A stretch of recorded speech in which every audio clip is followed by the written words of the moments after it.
오늘 열왕기하 9장 30절부터 37절까지 말씀을 중심으로 기쁨으로 기다리는 심판 이와 같은 제목으로 함께 은혜를 나누기 원합니다. 최근에 정말 안타까운 일들이 많이 일어나고 있습니다. 지난 주일입니다. LA 인근 샌페드로에 있는 이 팩파크에서 총격 사건이 있었습니다. 2명이 죽고 5명이 다쳤습니다. 이번 일뿐만이 아닙니다. 최근에 유독 총격 사건으로 죽는 사망사고가 더 많이 벌어지는 것 같습니다. 하루가 멀다 하고 학교에서 또 공원에서 길거리에서 총격 사건으로 죽는 일들이 많이 일어나고 있고요. 그 일로 인해서 어른들이, 아이들이 다치고 있죠. 죽고 있죠. 이 퓨 리서치 센터 조사에 따르면 2020년에 미국에서 총기 관련 사망 숫자가 45,222명입니다. 그리고 이 숫자는 작년에 비해서, 그러니까 2019년에 비해서 14% 늘은 것이고, 또 5년 전인 2015년에 비해서는 25%가 늘은 것이고요. 2010년에 비해서는 43%가 늘은 숫자입니다. 그리고 지금은 더 많이 늘고 있습니다. 총격 사건뿐만이 아니죠. 요새 헤이트 크라임 점점 많이 일어나고 있는데요.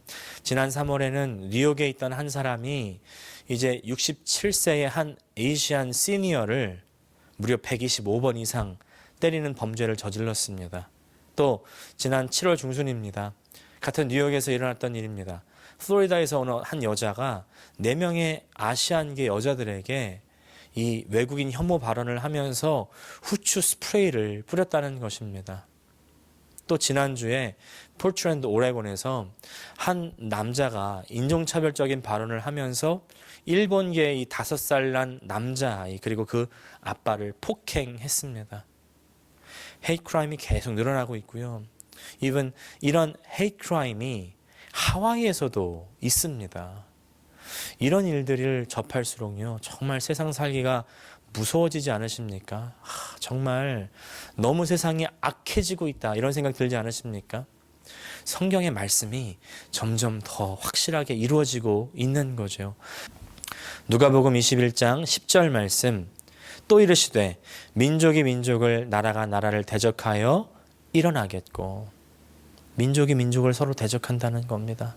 나라가 나라를 대적하고, 지금 우리가 많은 관심을 쏟고 있는 그 러시아와 우크라이나의 전쟁이요. 근데 지금 여기에 우리 포커스가 많이 모아져 있지만 사실 지금 세계에는요, 더 많은 지역에서 전쟁이 진행 중입니다. 머니투데이 3월 19일자 기사에 따르면 그 3월 현재 전 세계에서 군사 분쟁이 일어나고 있는 곳은 아프가니스탄, 미얀마, 예멘, 레바논, 에티오피아, 시리아, 수단, 소말리아, 콩고공화국 등등등 총 26개 지역에 이르른다는 것입니다. 작년 2021년에만 이 전쟁으로 인해서 12만 명이 죽음에 이르게 되었습니다. 그리고 올해 1, 2월까지만 그 집계한 것으로 봤을 때 2만 5천 명가량 사망한 것으로 집계가 되고 있습니다. 이번 우크라이나 전쟁으로 인해서 지난 6월까지 민간인 사망자만 약 3만 명에 육박한다고 합니다. 지금은 더 늘었겠죠.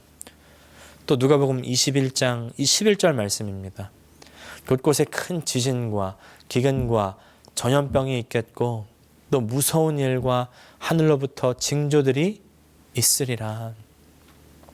지금 전 세계적으로 코로나 전염병 때문에 큰 난리를 치렀잖아요. 이제 팬데믹을 지나서 엔데믹으로 가고 있다고는 하지만 이 변종들이요, BA5, BA2.5, 2.75, 켄타우로스 변이, 이런 변이들이 지금 난립니다.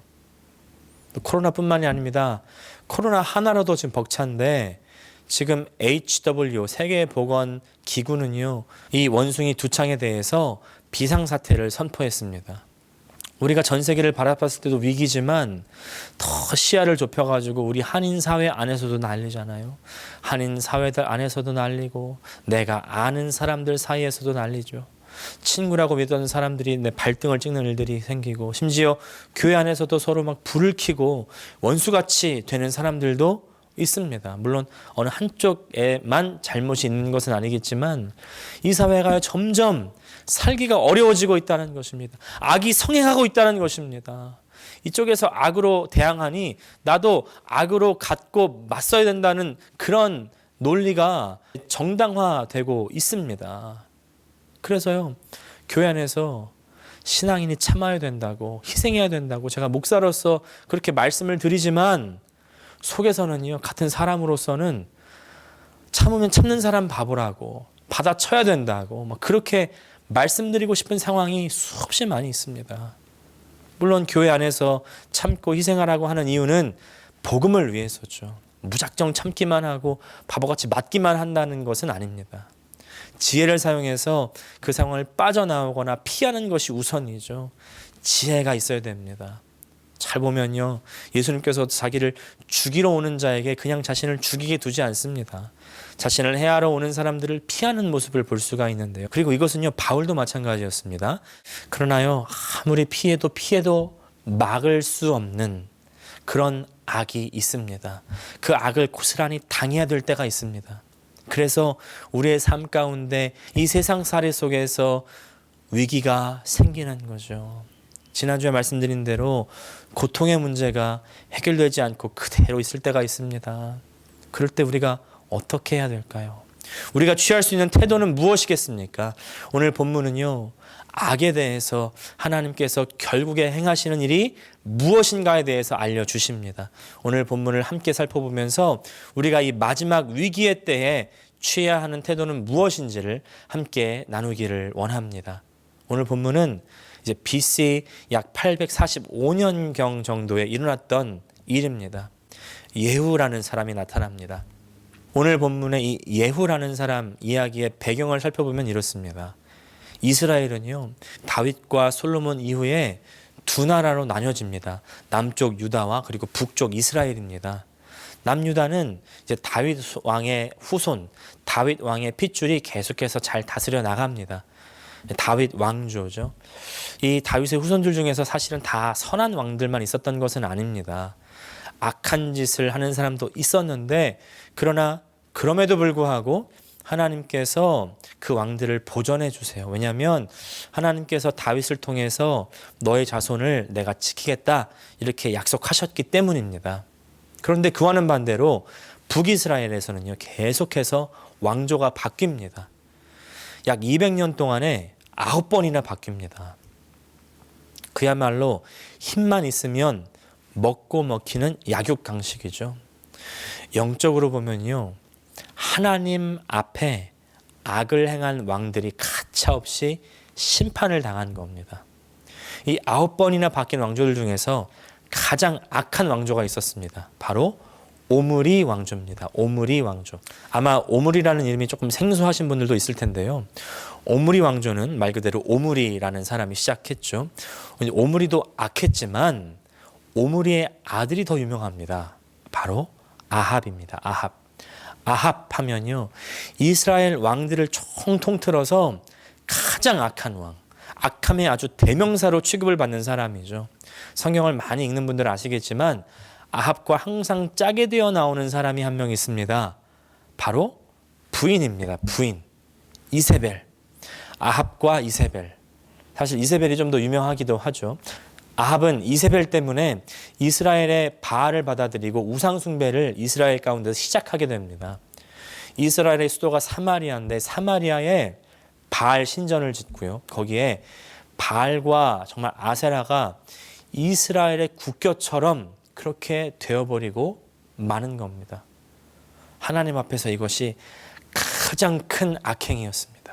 또 이세벨은요, 이 나봇이라는 사람이 있었는데 그 사람을 돌로 맞아 죽게 함으로 말미암아 이 남편 아합이 나봇이라는 사람의 포도원을 그렇게 좋아했어요. 그래서 아합으로 말미암아 그 포도원을 탈취하게 하는 거죠.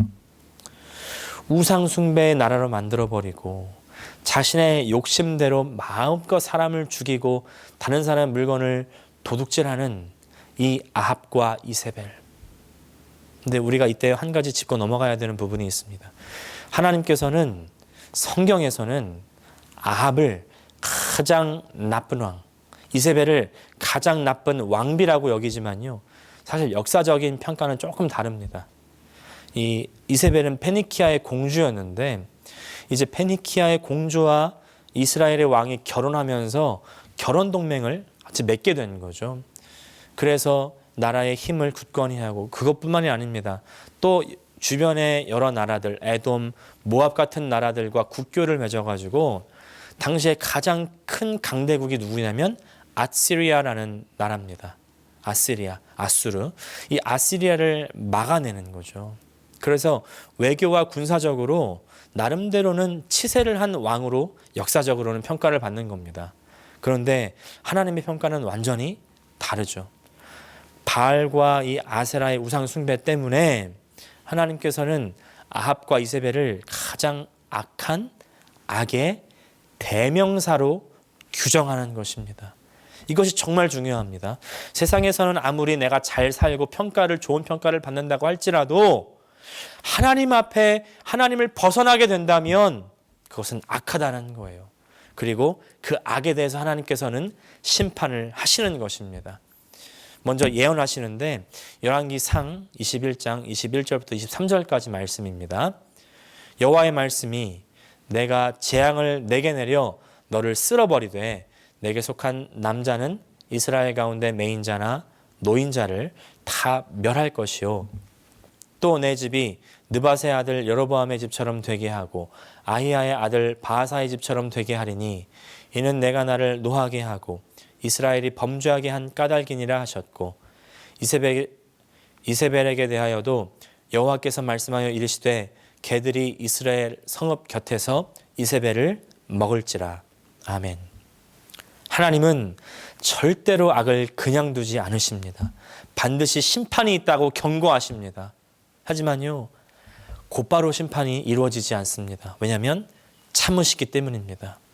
여기에 하나님과 우리의 간극이 있는 거죠. 하나님은요, 참으세요. 근데 참으실 때 조금 오래 참으십니다. 하지만 이때 우리가 하나님의 마음을 이해해야죠. 심판한다고 경고하면 혹시라도 돌아올까 봐. 베드로후서 3장 9절 말씀, 주의 약속은 어떤 이들이 더디다고 생각하는 것 같이 더딘 것이 아니라 오직 주께서는 너희를 대하여 오래 참으사 아무도 멸망하지 아니하고 다 회개하기에 이르기를 원하시느니라. 하지만 어리석은 아합과 이세벨은 회개하지 않습니다. 돌아오지 않습니다. 결국 아합의 아들 요람인데 요람의 시기에 하나님의 심판의 예언이 이루어집니다. 그 심판의 칼날이 바로 오늘의 본문에 등장하는 예후라는 사람입니다. 하나님의 선지자 엘리사의 한 시종이 예후라는 사람에게 기름을 붓고 다음 왕이 될 것을 예언합니다. 그리고 아합 가문을 멸해라, 이렇게 하나님의 명령을 전달하는 거죠. 그리고 그 말씀 그대로 아합의 가문과 이세벨을 죽이러 가는 것입니다. 오늘 본문은요, 그 첫 번째 발걸음이에요. 오늘 본문을 통해서 오늘 이 악한 세상, 우리가 살고 있는 이 위기가 가득한 이 우리의 세상살이 속에서 우리에게 주시는 하나님의 메시지는 무엇인지를요, 함께 나누기를 원합니다. 첫 번째, 이 악한 세상에 반드시 하나님의 심판이 임한다는 것입니다. 반드시 하나님의 심판은 임합니다. 31절 말씀입니다. 이번에는 현대인의 성경이 좀 번역을 잘했습니다. 예후가 궁전 문으로 들어오는 것을 보고 자기 왕을 죽인 시므리 같은 놈아, 내가 여기 무슨 일로 왔느냐 하고 소리쳤다. 예후가 이제 군대들을 이끌고 이세벨을 쳐부시러 궁전 문으로 들어가는 겁니다. 하나님의 심판이 드디어 이세벨에게 임하는 것이죠. 이세벨이 자기를 죽이러 오는 예후를 보고 이렇게 소리쳤습니다. 자기 왕을 죽인 시므리 같은 놈아, 왜 왔냐? 라는 겁니다.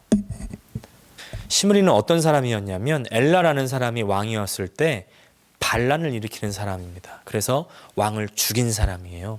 그리고 나서 시므리가 그 다음 왕위에 올라갔습니다. 근데 왕위에 오른 지 7일 만에 당시의 장군이었던 오므리가 다시 시므리를 죽이고 왕위에 올라갑니다. 그래서 오므리 왕조가 시작되는 것이죠.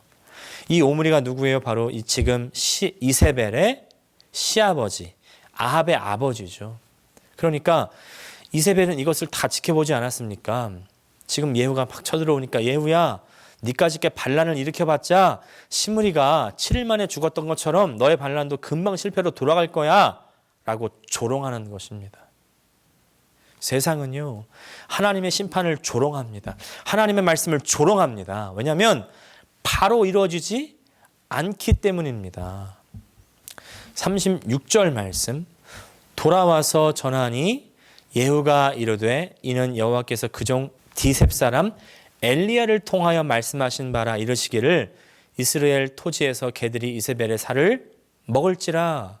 선지자 엘리야를 통해서 아합과 이세벨에게 너가 심판을 받을 거야 이렇게 예언한 때로부터 지금 예후가 이세벨을 죽이러 온 때까지 최소한 약 17년 혹은 그 이상이 지났습니다. 17년이 지나도 이루어지지 않고 있던 예언이 지금 당장 이루어질 거라고 이세벨은 상상하지 못했던 것이죠. 그러나 하나님의 심판의 약속은 반드시 이루어지는 것입니다. 하나님의 약속은 반드시 이루어집니다. 우리는요, 그 약속을 꼭 붙들어야 돼요. 그 약속이 이루어질 때까지 우리의 믿음은 흔들려서는 안 됩니다. 근데 뭐예요? 1년이 뭡니까? 한 달, 일주일만 지나도 하나님께서 응답하지 않으시네요. 그리고 그냥 포기할 때가 있죠. 그러나 하나님께서는 하나님의 약속을 반드시 지키십니다. 다만 하나님의 시간 개념이 우리와는 다릅니다. 다르시죠. 하나님 영원하신 분인데 바로 이루어지는 때가 있는가 하면 어떤 때는 몇 달도 걸리고 몇 년도 걸립니다. 저는 성경에서 하나님의 약속이 정말 제일 오래 이루어진 것 중에 하나로 노아의 홍수를 생각합니다. 홍수가 있으리라 노아에게 말려주셨는데 근데 120년을 기다립니다. 근데 얼마나 오래 기다렸는지와는 사실 상관없이 하나님의 약속은 반드시 이루어지는 것입니다. 그리고 이 사실은요, 우리에게 너무나 중요합니다. 왜냐하면 우리는 영적인 존재이기 때문입니다. 영적인 존재라는 뜻은요, 영원한 존재라는 뜻이죠. 우리의 육체는 한계가 있습니다. 우리는 스스로 시간적인 한계 안에 있습니다. 그래서 그렇게만 살아가는 듯 싶지만 그러나 실제로 우리의 존재는 영원한 존재라는 사실입니다. 그래서 우리의 죽음이 끝이 아닙니다. 지금 우리의 삶이 끝이 아닙니다. 이 이후에 우리의 영혼의 시간이 있습니다. 영원한 시간입니다. 아멘이십니까? 그래서 영원한 하나님의 말씀, 영원한 하나님의 진리, 영원한 하나님의 약속이 중요한 것이죠. 특별히 이 세상에요, 끝이 온다고, 하나님을 떠난 사람들은 심판을 받는다고, 영원한 불못으로 들어갈 것이라고 하나님의 말씀이 약속하죠. 세상 사람들은요, 그 말씀이 거짓이라고, 판타지라고, 어떻게 그 말을 믿냐고 조롱합니다. 하지만 하나님께서는 이 세상을 그 말씀대로 반드시 심판하실 것입니다. 전도서 12장 14절 말씀, 하나님은 모든 행위와 모든 은밀한 일을 선악간에 심판하시리라. 마태복음 10장 15절 말씀, 내가 진실로 너에게 이르노니 심판날에 소돔과 고모라 땅이 그 성보다 견디기 쉬우리라. 요한복음 12장 31절 말씀, 이제 이 세상의 심판이 이르렀으니 이 세상 임금이 쫓겨나리라. 할렐루야. 방금 전에 말씀드린 대로 경고하자마자, 이 예언하자마자 바로 심판하시지는 않으시지만 그러나 하나님의 때가 이르면 반드시 심판하십니다. 그런데 심판을 이야기하면 우리는 두려워하는 경향이 있습니다. 하지만 하나님의 심판은 세상과 세상에 속한 사람들을 위한 것이라는 것을 여러분 기억하시기를 바랍니다. 우리가 하나님께 속했다면 우리는 이 하나님의 심판을 두려워할 필요가 없는 것이죠. 오히려 하나님의 심판은 하나님께 속한 자들에게는 구원이고 은혜입니다. 박효진 장로님 다 잘 아시죠? 청송교도소, 또 서울구치소 이런 교도소에서 교도관으로 재직하셨던 분입니다. 이분이 이런 간증을 하세요. 자신이 그때까지 5번의 사형 집행을 통해서 이 25명이 죽는 것을 바라보았는데 사람들이 어떤 신앙을 가졌느냐에 따라서 죽음을 맞이하는 모습이 천차만별이라는 것입니다. 사형수들이요, 보통 아무리 힘이 세고 위세가 등등한 사람이었어도 사형장으로 가는 그 길 앞에서는 하나같이 예외 없이 너무나 두려워하면서 깜빵에서 사형장으로 가는 그 길에 목에 핏대를 세우면서 막 피를 토하면서 어머니를 부르짖고 살려달라고 그러고, 또 이 사람들이요, 한 걸음씩 내딜 때마다 죽음으로 한 발자씩 가까이 가는 거잖아요. 보폭을요, 아주 작게, 어린아이들보다 더 작게 디디면서 그만큼이라도 더 숨쉬고 살아보겠다고 처절한 몸부림을 친다는 것입니다. 아무리 세상에서 도사, 도인들이고 막 수양을 많이 하고 인품이 좋고 훌륭해도 마지막 사형을 집행할 때는 정신줄을 놓아버린대요. 막 벌벌 떨면서 쌍욕을 하면서 그렇게 죽음을 맞이하더라는 것입니다. 근데 그와는 정반대로 예수를 믿는 사형수들은요, 너무나 밝은 모습으로 찬송을 부르면서 담담하게 죽음을 맞이한다는 것입니다. 옆에서 교도소장이 아유 박 대장, 당신이 예수 믿으니까 그렇게 일방적으로 얘기하는 거 아니야? 그러니까 에이 소장님, 저 말고 다른 직원들도 수없이 많이 다 봤는데 어떻게 저희가 그렇게 말하겠습니까? 그러면서 예수를 믿는 사형수들이요, 오히려 자기 목을 매는 밧줄을 등 뒤에 두고도 이 사형 집행하는 교도관에게 교도관님, 나 죽인다고 마음에 부담 갖지 마세요. 교도관님이 나 죽인다고 내가 죽는 게 아닙니다. 나 오늘 하나님 만나러 천국 가는 겁니다. 오히려 위로하더라는 거예요. 우리 인생에 사실 가장 중요한 일 중에 하나는 이 생사, 죽고 사는 것 아니겠습니까? 그래서 이 땅에서 가장 큰 죄인에게 내리는 형벌이 바로 사형인데, 물론 이 죄수들이 자신의 이 죄로 말미암아 심판을 받고 사형을 받은 것 아니겠습니까? 그러나 이제 예수 믿으니까 그 사형도 이제는 하나님을 만나러 가는 평안한 길이 되어버렸습니다. 인생에서의 심판도 구원을 향한 길로 바뀌게 됩니다. 그러니까 그 죄수도 담담히 죽으러 갈 수가 있는 것이죠. 근데 하나님께서 직접 하시는 심판을 생각해 보십시오. 이때 하나님을 떠난 세상은 완전히 끝장이 나겠지만, 그러나 회개하고 하나님께 돌아온 사람들, 하나님께 속한 사람들, 하나님께 붙은 사람들은 하나님의 나라로 가는 안식의 여정의 과정일 뿐입니다.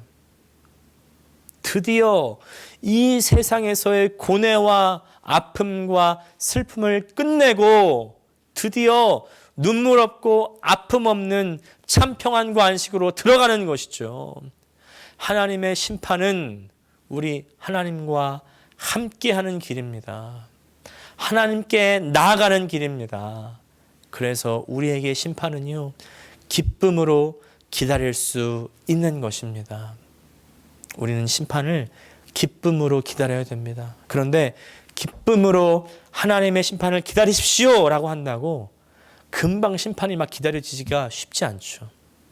하지만 심판을 기쁨으로 기다릴 수 있어야 돼요. 어떻게 기쁨으로 기다리겠습니까? 오늘 본문에 그 비결이 있습니다. 첫 번째는요, 소속을 확실하게 해야 됩니다.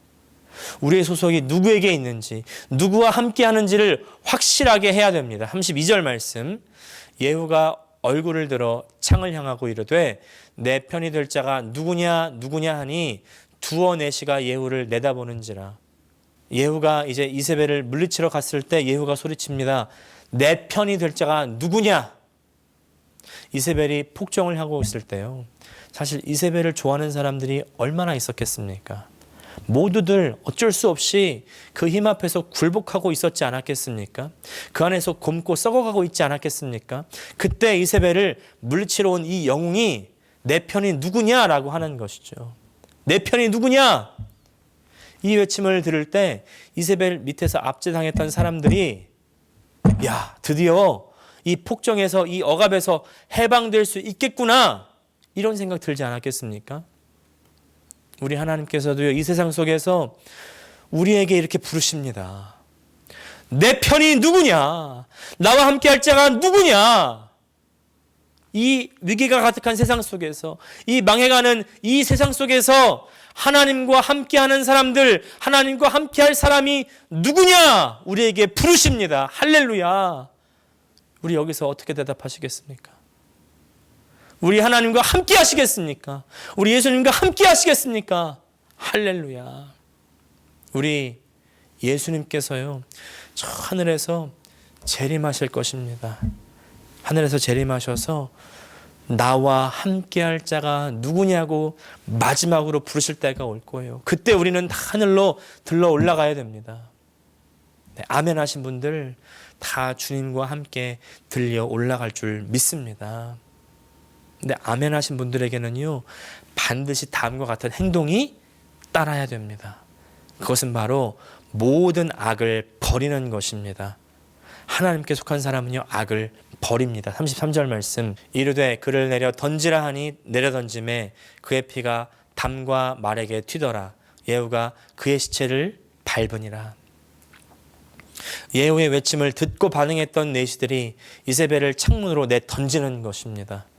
지금 주님의 그 외침을 들으시는 분들께서는 들으셨다면 바로 악을 내 던지시기를 축복합니다. 주님의 십자가를 붙들고 회개하셔야 되고요, 악한 생각을 버려야 되는 거예요. 악한 행동을 그쳐야 됩니다. 그것이 바로 이 위기의 세상 속에서 우리가 하나님의 심판을 기쁨으로 기대하며 기다릴 수 있는 비결입니다. 오늘의 결론을 맺습니다. 이 세상은요, 우리에게 위기입니다. 살아가면 갈수록 우리의 경험도, 그리고 뉴스도 이 세상은 악하다고 얘기합니다. 위기로 가득하다고 얘기합니다. 성경은 이 악한 세상은 끝이 있다고 말씀합니다. 성경은 이 악한 세상을 하나님께서 심판하실 것이라고 말씀합니다. 저 악한 아합과 이세벨도 하나님의 심판의 약속대로 그대로 심판받고 형벌을 받죠. 하나님 말씀은 반드시 이루어집니다. 악한 세상에서, 이 악한 세상에 속한 사람들은 하나님의 심판이 무섭고 두려울 것이지만, 싫겠지만, 그러나 하나님과 함께한 사람들에게는 그 심판은 하나님께로 갈 수 있는 통로고 참된 구원의 길입니다. 하나님의 심판을 두려워하지 마십시오.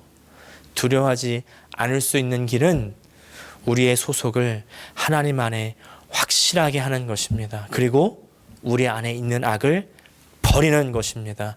예수 그리스도의 그 보혈을 힘입고 완전히 회개하며 버려야 됩니다. 오직 예수님의 은혜가 필요합니다. 우리의 인생이 이 세상의 위기 안에 있지만, 그러나 예수님께서는 우리의 위기를 반드시 하나님의 나라라는 기회로 바꾸십니다. 오늘 이 기회를 다시 확실하게 하시는 그 시간이 되시기를 축복합니다. 기도하겠습니다. 하나님, 우리 아버지 감사합니다. 이 세상은 악으로 가득했고 멸망으로 향해 가고 있지만, 그러나 하나님께서는 그 멸망하는 세상에 끝이 있다고 말씀하시고, 그 악한 세상을 심판하실 거라고 말씀하시며, 그 악에게 속하지 않고 하나님께 속한 우리들을 구원해 주신다고 말씀하십니다. 하나님, 우리가 하나님의 심판을 생각할 때에 막연히 두려워하지 않게 도와주시고, 오늘 우리의 소속을 하나님께로 확실하게 하며, 오늘 나와 함께할 자가 누구냐고 우리에게 물어보실 때에 우리의 모든 악을 내버리고 주님 앞에 합류하는 우리 모든 믿음의 주의 성도들 다 되게 하여 주시옵소서. 예수님의 이름으로 기도합니다. 아멘.